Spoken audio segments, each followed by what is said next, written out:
예, 안녕하세요. 차기남의 환경안전관리자입니다. 오늘은 환경 관련된 걸 좀 말씀을 드리려고 하는데요. 사실 환경 관련된 거는 잘 말씀을 못 드리죠. 주제를 못 찍는데, 왜냐면은 저희 공장이 대기 폐수 다 5종이다 보니까 사실 특별한 게 없어요. 특별한 게 없어서 말씀을 잘 안 드리는데, 그럼에도 불구하고 이 내용은 굉장히 중요하면서도 환경 관리인, 환경 담당자에게는 굉장히 중요한 사항이기 때문에 좀 말씀을 드리려고 합니다. 우리가 보통 이제 새로 지어지는 공장이 아니고 기존에 이제 계속 정상적으로 운영되고 있는 공장이라면은, 그리고 그 공장에서 어떤 대기, 악취, 폐수 이런 오염 물질이 나온다고 한다면은 기본적으로 어, 관할 관공서, 환경과, 한강유역 환경청 이런 데 있겠죠. 이런 데에, 이런 관공서에 관련된 인허가를 다 득하고 시설을 운영합니다. 그렇지 않으면 다 불법 시설이기 때문에 기본적으로 그 인허가를 다 득해서 시설을 운영을 하는데, 그렇다라고 하면은 서류가 있다라는 것이거든요. 서류. 그래서 그 서류를 잘 알아야 된다라는 걸 오늘 말씀드리려고 합니다. 기본적으로 이제 대기 폐수가 있겠죠. 그러면은 그 인허가 서류 딱 봤을 때 이제 대기 배출 시설 혹은 폐수 배출 시설, 허가증 혹은 신고 필증 이런 명칭으로 이제 부르는데, 아마 타이틀도 그렇게 돼 있을 거예요. 그래서 그 이제 거기에는 어떤 내용들이 있냐면은 굉장히 이제 중요한 내용들이 있어요. 어, 어떤 공정에서 오염물질이 나오는지, 그 다음에 오염물질이 구체적으로 어떤 건지, 대기면은 싹스인지 낙스인지, 먼지인지, 어떤 암모니아인지 뭔지, 그런 것들이 다 나와 있는 거고, 그 다음에 폐수다 그러면 BOD, COD, SS 그런 것들이 있잖아요. 그런 내용들이 거기다 들어가 있어요. 그러니까 어떤 오염물질이 나오는지 구체적으로, 그 다음에 얼마나 나오는지, 1단위일 수도 있고 0간 단위일 수도 있고 그게 얼마나 나온지에 대한 것도 나와 있고, 그 다음에 그 오염물질들이 어떻게 처리가 되는지, 어떤 시설로 들어가서 처리가 되는지에 대한 것도 나오고, 그 다음에 그 처리 시설의 용량이 얼마인지 이런 정보들도 나옵니다. 그러니까 이 인허가 수료에는 우리 회사의 분야별로죠. 분야별로, 폐수면 폐수 분야별로, 대기면 대기 분야별로 총괄적으로 어디서 오염물질이 나와서 어디로 이동해서 어느 방지 시설을 거쳐서 이제 어떤 그 배출 기준을 만족하면서 어떤 농도로 나가는지, 이런 내용들이 다 일목요연하게 정리가 되어 있습니다. 이 내용들이 굉장히 중요한데, 사실 수치적인 내용들이 많기 때문에 이거를 다 암기하고 있다, 암기하고 있기는 굉장히 어려워요, 담당자가. 근데 제가 오늘 말씀드리려고 하는 거는, 적어도 담당자라고 한다면 혹은 환경기술인이라고 한다면 적어도 배출시설이 어떤 게 배출시설이고 어디에 있는지 정도는 암기를 하고 있어야 된다, 알고 있어야 된다라는 걸 말씀드리려고 하는 거예요. 방지시설, 예를 들면은 스크러버가 될 수도 있고, 흡착탑이 될 수도 있고, 세정탑이 될 수도 있고, 세정탑 스크러버죠. 그 다음에 뭐 RTO가 될 수도 있고, 아니면은 폐수다 그러면은 폐수 저장 탱크가 될 수도 있고, 아니면 폐수 처리장이 될 수도 있고, 이런 거는 누가 한눈에 보더라도 저거는 방지 시설이구나 라는 걸 알 수 있는데, 배출 시설은 달라요. 배출 시설은 오염물질 자체가 나오는 시설이기 때문에 곧 이것은 생산 공정을 의미하거든요. 예를 들면은 그 배출 시설 개수 자체가 한두 개밖에 없다, 그러면 이제 쉽게 알 수 있죠. 근데 10개, 20개, 큰 회사는 100개 이렇게 될 수도 있잖아요. 이렇게 된다고 했을 때 그 세부적인 위치, 그다음에 어떤 공정이 이 배출 시설에 해당되는지, 이거를 알고 있기가 혹은 암기하고 있기가 굉장히 어렵습니다. 하지만 담당자라면 알고 있어야 된다는 거예요. 이게 실제로 이제 어떤 식으로 적용이 되는 거냐면은,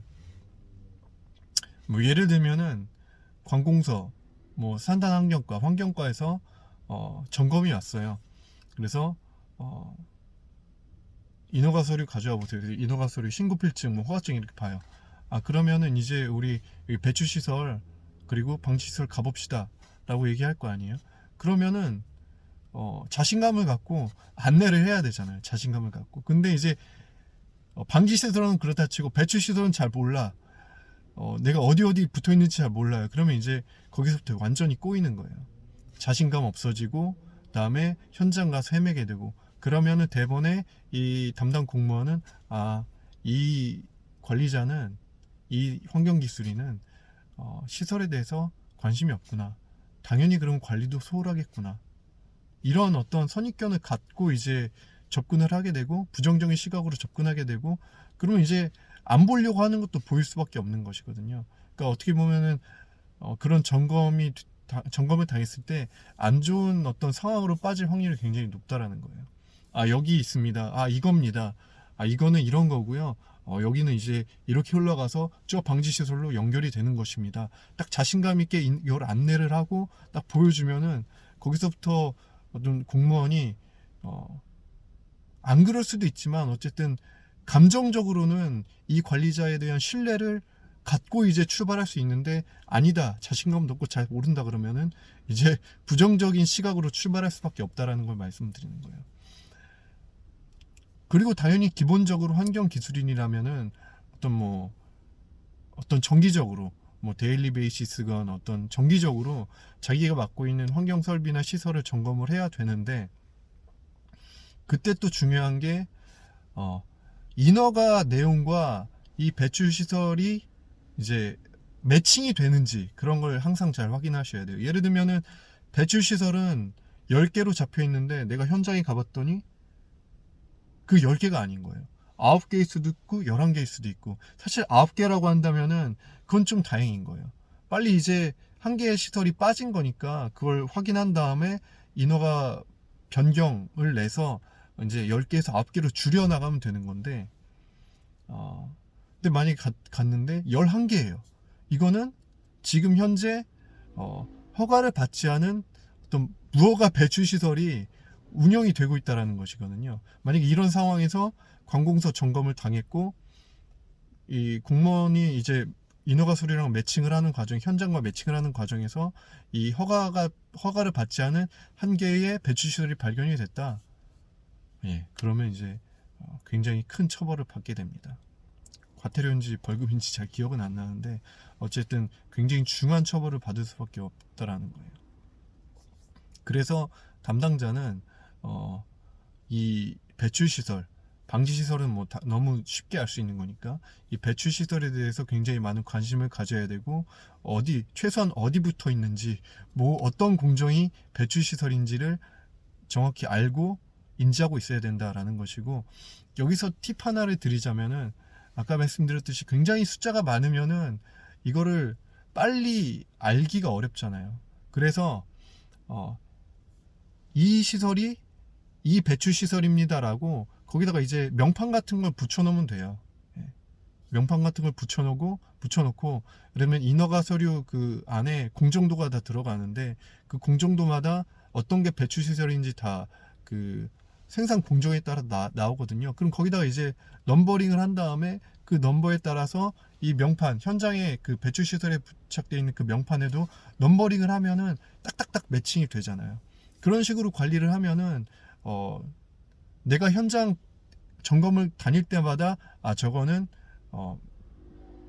몇 번 배출 시설이구나 라는 거를 이해할 수 있고, 그 다음에 혹여나 외우지 못하더라도 안내를 나갔을 때에 그 명판을 보고 이게 이 공정도, 이 인허가상의 이 공정도상에 몇 번에 해당하는 것입니다 라고 이제 얘기할 수 있잖아요. 그런 식으로 이제 관리를 하면은 누가 봐도 클리어하고 매칭이 되게끔 이제 관리가 되고 있다는 걸 알 수가 있겠죠. 그런 식으로 저희도 지금 하고 있습니다. 그래서 오늘은 이 굉장히 기본적이고 중요한 사항, 인허가 서류를 잘 확인해서 이해를 하고 있어야 된다는 거. 그 중에서도 이 오염물질 배출시설 관리를 잘 해야 되는데, 중요한 거는 일단은 배출시설이 어디 붙어 있는 건지, 어디 있는 건지, 그 다음에 어떤 공정에서 이 오염물질이 나오는 건지를 알고 있어야 되고, 거기에 이제 팁은 이 인허가 서류와 매칭이 되게끔 아예 명판화해서 제작을 해서 거기다가 딱 부착을 해 놓으면은, 그리고 그걸 넘버링해서 매칭을 시켜 놓으면은 쉽게 이해하고 또 암기도 할 수 있고, 관리하기가 누가 보더라도 관리가 잘 되고 있구나라고 이제 어떤 그런 생각을 줄 수 있다라는 거. 그리고 여기서 중요한 거는 그 생각을 누가 가질 수 있느냐? 관공서가 가질 수 있기 때문에 좀 더 이제 긍정적인 시각으로서 어떤 점검을 시작할 수 있다라는 거. 그걸 좀 말씀을 드립니다. 네, 이번 영상은 여기까지 하도록 하겠습니다. 감사합니다.